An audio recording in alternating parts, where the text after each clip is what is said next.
नमस्कार, स्वागत है आप सभी का डीडी न्यूज में। आपके साथ न्यूज 10 लेकर हाजिर हूं मैं संध्या शर्मा। आइए बुलेटिन की शुरुआत कर लेते हैं हेडलाइंस के साथ।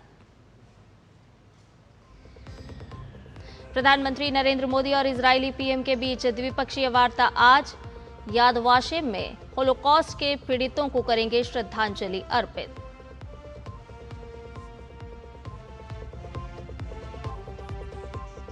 गृह एवं सहकारिता मंत्री अमित शाह के बिहार दौरे का दूसरा दिन, विभिन्न कार्यक्रमों में लेंगे हिस्सा। अररिया में वाइब्रेंट विलेज प्रोग्राम 2 की कार्यान्वयन बैठक में लेंगे हिस्सा।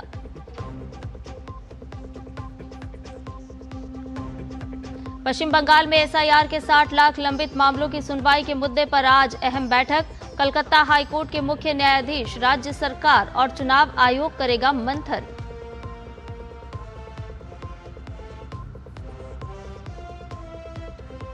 अमेरिका और ईरान के बीच जिनेवा में आज अगले दौर की बातचीत। विदेश मंत्री मार्को रूबियो ने कहा, वार्ता में न्यूक्लियर प्रोग्राम पर रहेगा फोकस।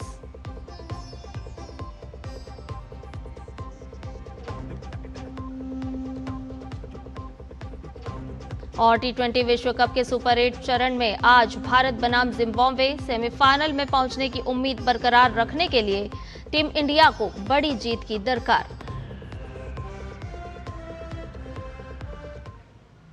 और न्यूज 10 में सबसे पहले बात प्रधानमंत्री के इजरायल दौरे की।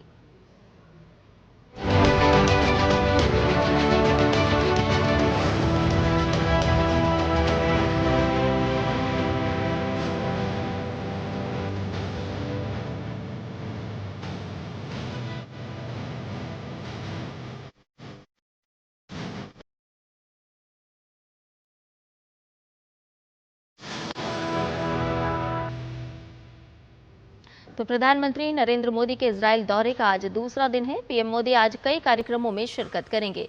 पीएम याद वाशेम में होलोकॉस्ट के पीड़ितों को श्रद्धांजलि अर्पित करेंगे और विजिटर्स बुक में साइन भी करेंगे। इसके बाद प्रधानमंत्री इजरायल के राष्ट्रपति से मुलाकात करेंगे। बैठक में द्विपक्षीय संबंधों, क्षेत्रीय मुद्दों और आपसी सहयोग को नई दिशा देने पर चर्चा होगी। प्रधानमंत्री बेंजामिन नेतन्याहू के साथ प्रतिनिधिमंडल स्तर की वार्ता भी प्रधानमंत्री नरेंद्र मोदी करेंगे। रक्षा, कृषि, जल प्रबंधन, नवाचार और उच्च प्रौद्योगिकी के क्षेत्रों में सहयोग बढ़ाने पर विशेष जोर रहेगा। तो प्रधानमंत्री नरेंद्र मोदी के आज के कार्यक्रम आपको बता रहे हैं, जहां वो इजरायल के राष्ट्रपति से मुलाकात करेंगे और साथ ही साथ इजरायल के प्रधानमंत्री नेतन्याहू के साथ द्विपक्षीय वार्ता भी आज करेंगे।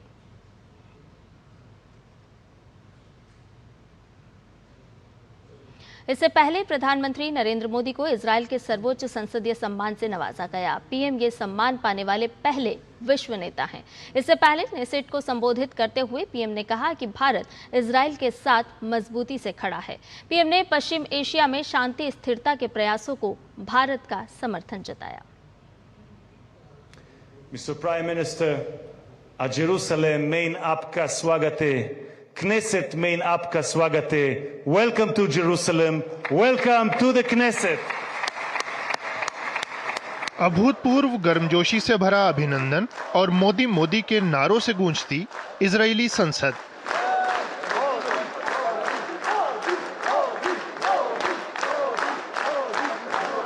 प्रधानमंत्री नरेंद्र मोदी जब नेसेट को संबोधित करने खड़े हुए तो मजबूत भारत इजराइल दोस्ती के संदेश की गूंज पूरी दुनिया ने सुनी। पीएम ने कहा कि वो भारत से दोस्ती का संदेश भी लाए हैं और 7 अक्टूबर के हमास के आतंकी हमले के पीड़ितों और उनके परिजनों के लिए हार्दिक संवेदनाएं भी। We feel your pain. We share your grief. India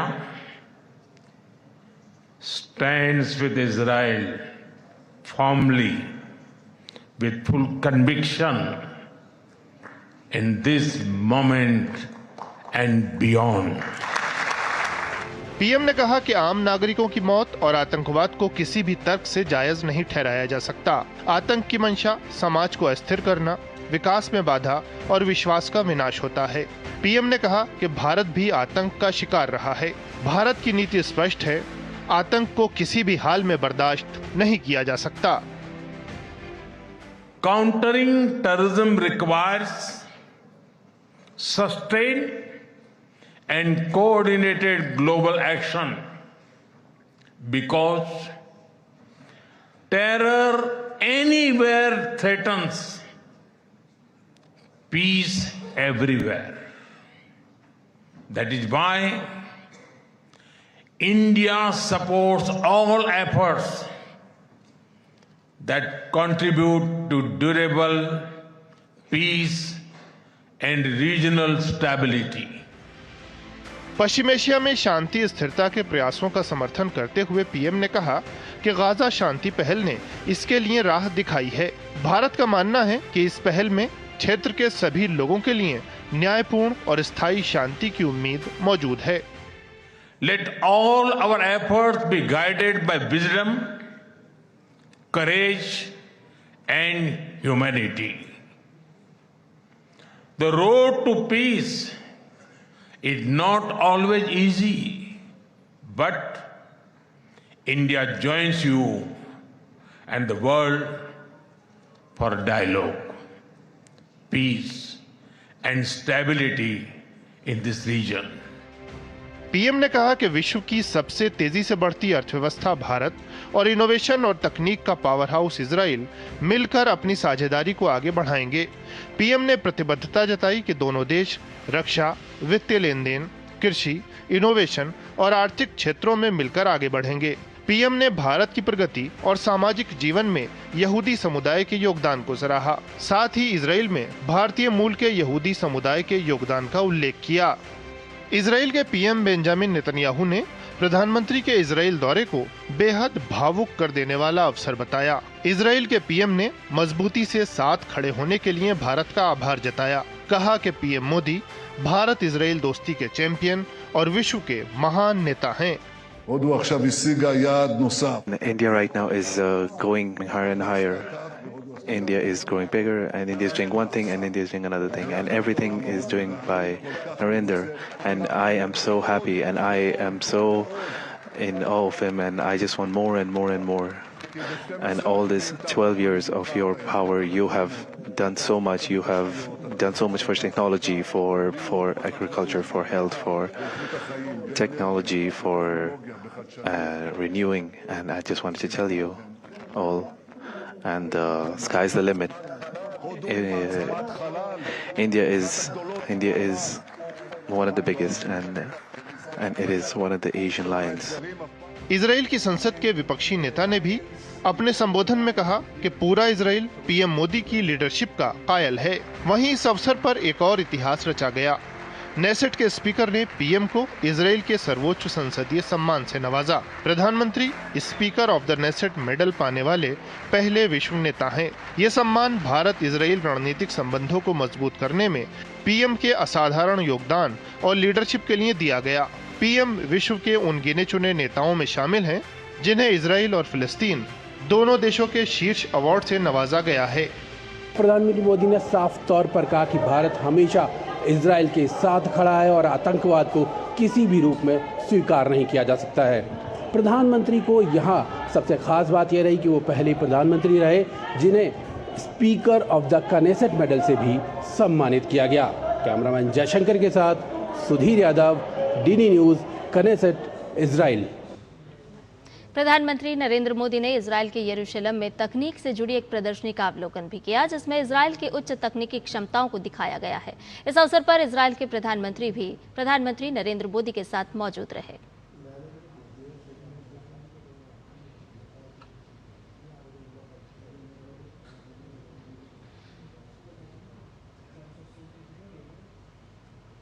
PM Modi की इजराइल यात्रा के दौरान उनके मित्र और इजरायली पीएम बेंजामिन नेतन्याहू ने कुछ ऐसा किया जो चर्चा का विषय बन गया। उन्होंने पीएम मोदी के लिए खास डिनर का आयोजन किया। जब पीएम मोदी डिनर के लिए पहुंचे तो नेतन्याहू ने उनको चौंका दिया। दरअसल नेतन्याहू ने पीएम मोदी के स्वागत में भारतीय परिधान पहना था। वो भारत इजराइल मित्रता के प्रतीक के रूप में पारंपरिक भारतीय परिधान जैकेट पहने दिखे। बेंजामिन नेतन्याहू ने अपने एक्स अकाउंट पर वीडियो भी शेयर किया और लिखा, हमारे संयुक्त रात्रि भोज से पहले मैंने अपने मित्र प्रधानमंत्री मोदी को पारंपरिक भारतीय परिधान पहनकर चौंका दिया।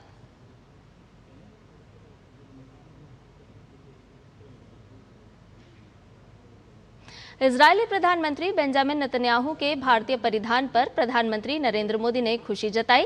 प्रधानमंत्री नरेंद्र मोदी ने एक्स पर लिखा, बहुत ही शानदार। भारतीय परिधान के प्रति आपका ये लगाव हमारे देश की समृद्ध संस्कृति और परंपराओं के प्रति आपके सम्मान को दर्शाती है।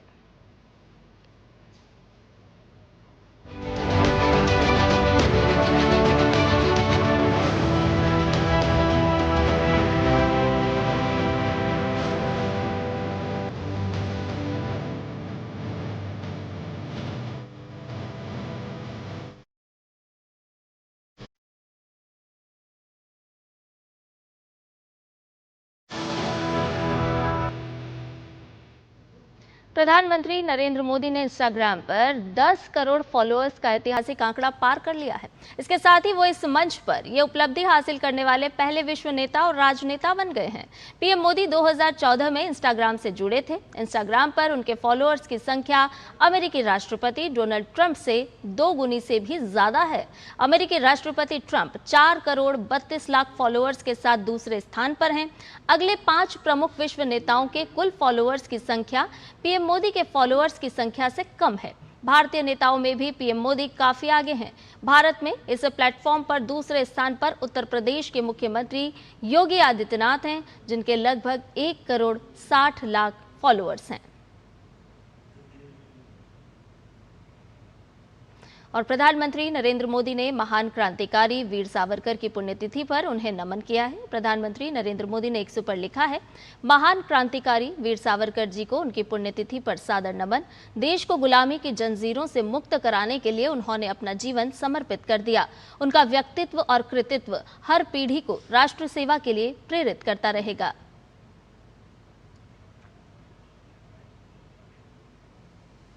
गृह मंत्री अमित शाह ने भी वीर सावरकर की पुण्यतिथि पर सोशल मीडिया एक्स पर पोस्ट किया है और लिखा है कि स्वातंत्र्य वीर सावरकर जी आजादी के आंदोलन के उन नायकों में थे जिन्होंने अंग्रेजी हुकूमत से स्वतंत्रता व सांस्कृतिक स्वाधीनता के लिए एक साथ संघर्ष किया।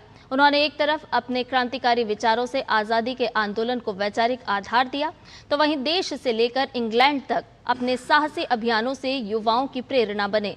अस्पृश्यता उन्मूलन व नारी शिक्षा के लिए आजीवन संघर्ष करने वाले वीर सावरकर जी के त्याग, समर्पण और वीरता की गाथाएं अनंत काल तक हर एक राष्ट्र प्रेमी के लिए राष्ट्र प्रथम का ज्योति स्तंभ बना रहेगा।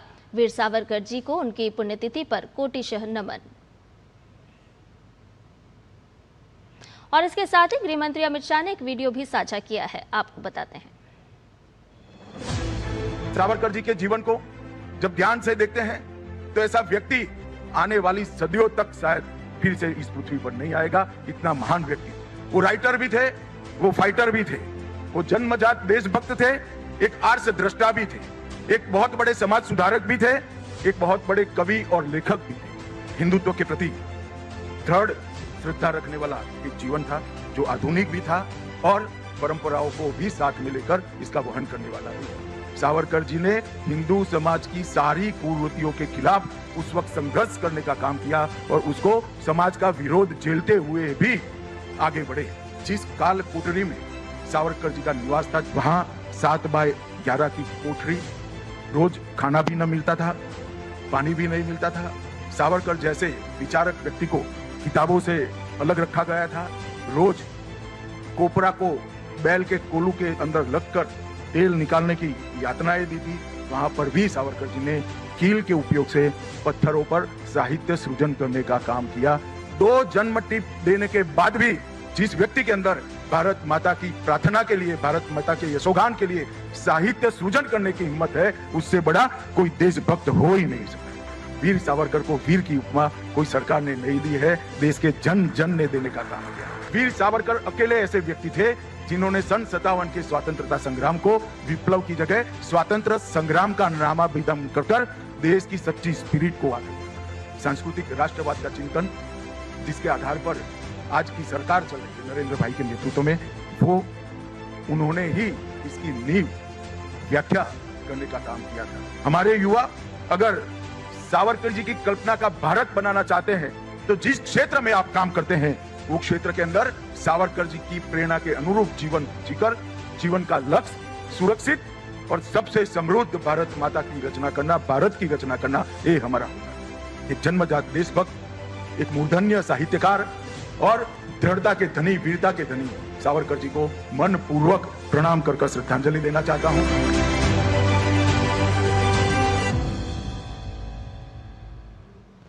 बुलेटिन में फिलहाल रुक रहे एक छोटे से ब्रेक के लिए, जल्द हाजिर होंगे।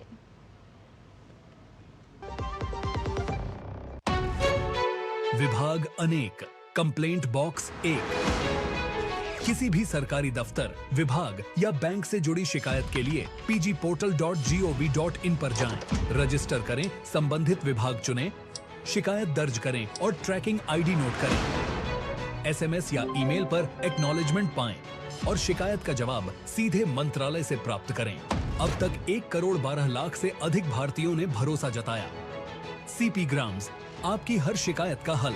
अभी शिकायत दर्ज करें pgportal.gov.in। Video call. मैं सीनियर इंस्पेक्टर काली पहाड़ी चौकी से। यस, आपके पार्सल में ड्रग्स मिले हैं। ड्रग मैंने आपको अरेस्ट किया जाता है। यदि बचना चाहते हो तो 2 लाख रुपए। ये फोन पे कौन अरेस्ट करता है? तुम पुलिस नहीं है और हम बोगा मतलब मूर्ख नहीं है। यूपीआई कहता है अगर कोई नकली पुलिस बन के आपको भी कॉल करे और डराए तो कहो मैं मूर्ख नहीं।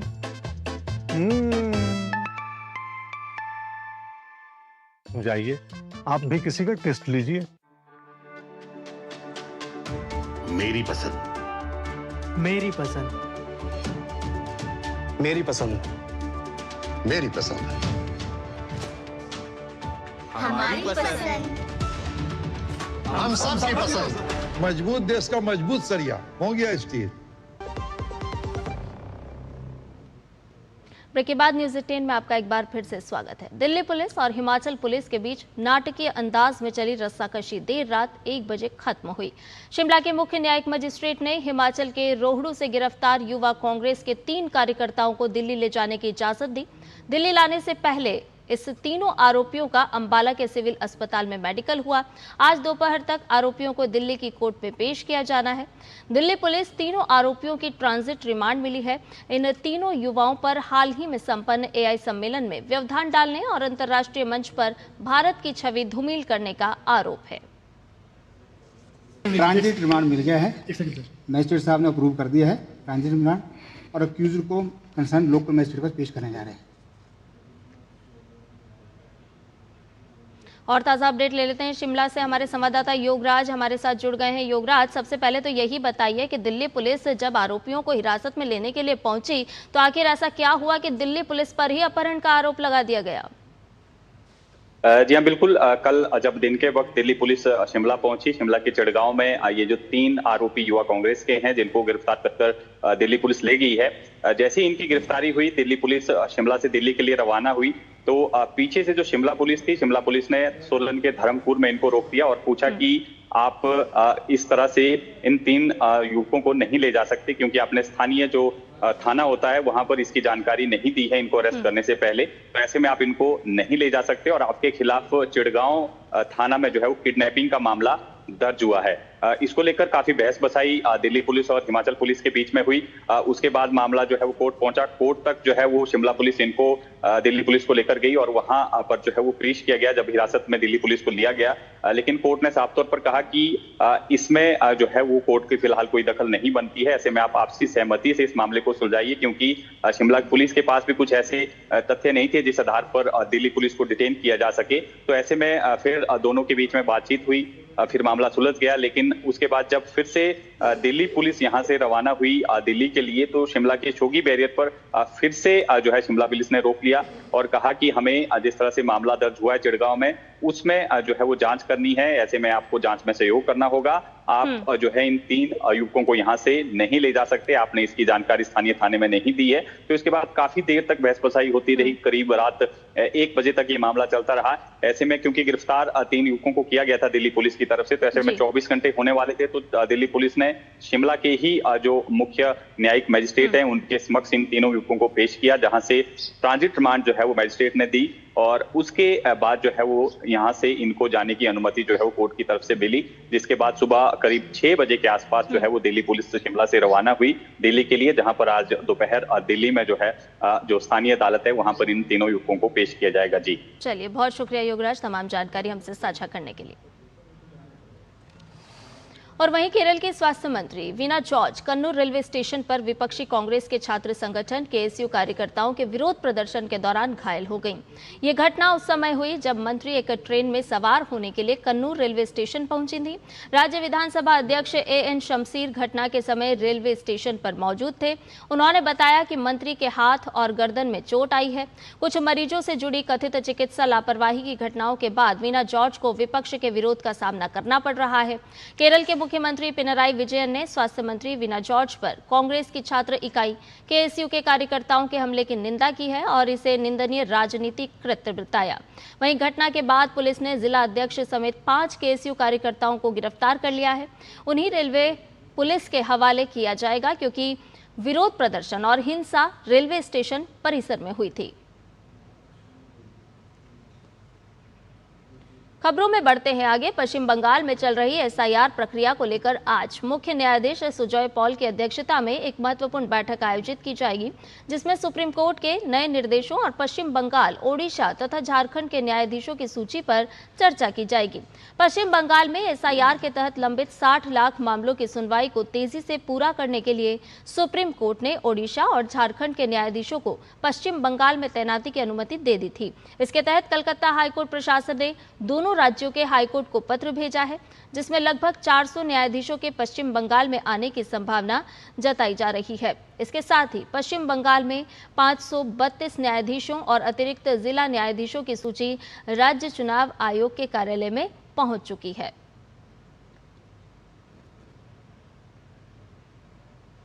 कर्नाटक में एक बार फिर भाषा और राजनीति को लेकर घमासान तेज हो गया है। ताजा विवाद स्वास्थ्य विभाग के एक कार्यक्रम के विज्ञापन को लेकर शुरू हुआ है, जिसे लेकर भारतीय जनता पार्टी ने सत्तारूढ़ कांग्रेस सरकार पर तीखा हमला बोला है। बीजेपी ने आरोप लगाया है कि राज्य सरकार ने सरकारी कार्यक्रम का निमंत्रण उर्दू में प्रकाशित करवाकर तुष्टीकरण की राजनीति का परिचय दिया है।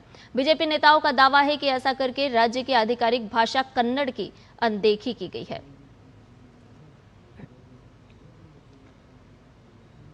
आर्टिफिशियल इंटेलिजेंस सिर्फ एक तकनीक नहीं है, ये भविष्य की दिशा तय करने वाली ताकत है। भारत में आयोजित हालिया एआई इम्पैक्ट समिट में केवल घोषणाएं नहीं हुई हैं, बल्कि भविष्य की रणनीति तैयार हुई है। एआई की तमाम तकनीकों से कैसे आम लोगों की जिंदगी में बदलाव दिखेगा, कैसे लोगों का जीवन सरल हो पाएगा, इन्हीं तमाम सवालों की पड़ताल कर रही है हमारी विशेष सीरीज एआई भविष्य का भारत।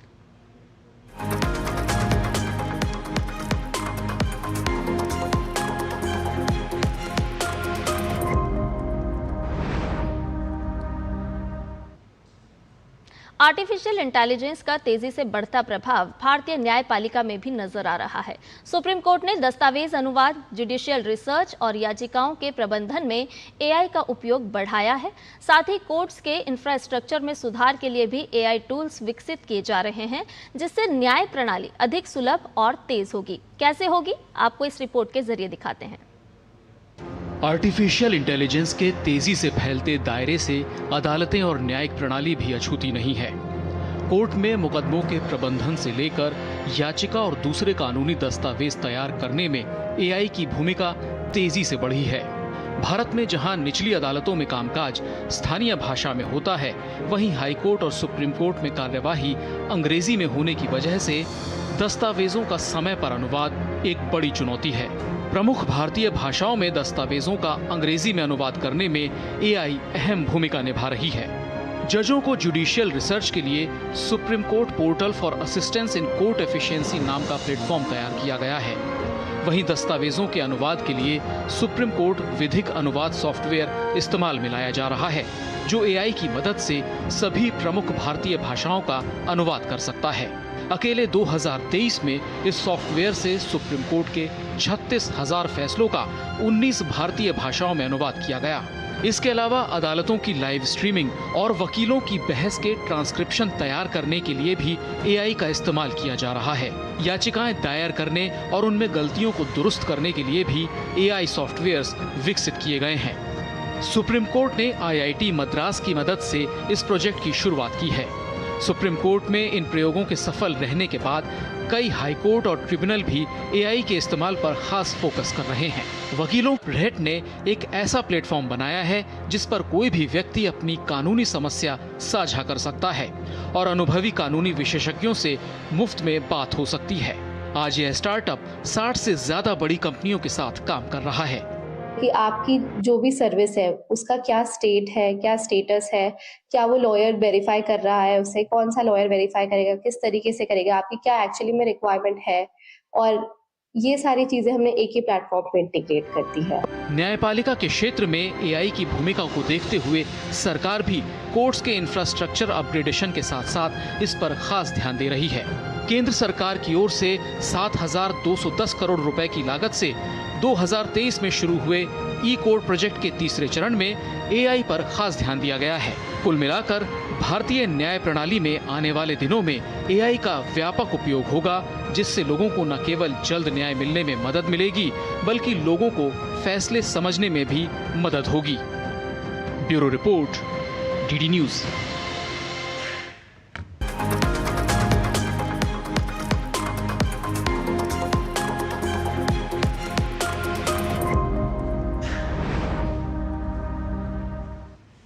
न्यूज़ 10 में फिलहाल के लिए इतना ही। मुझे दीजिए इजाजत। नमस्कार।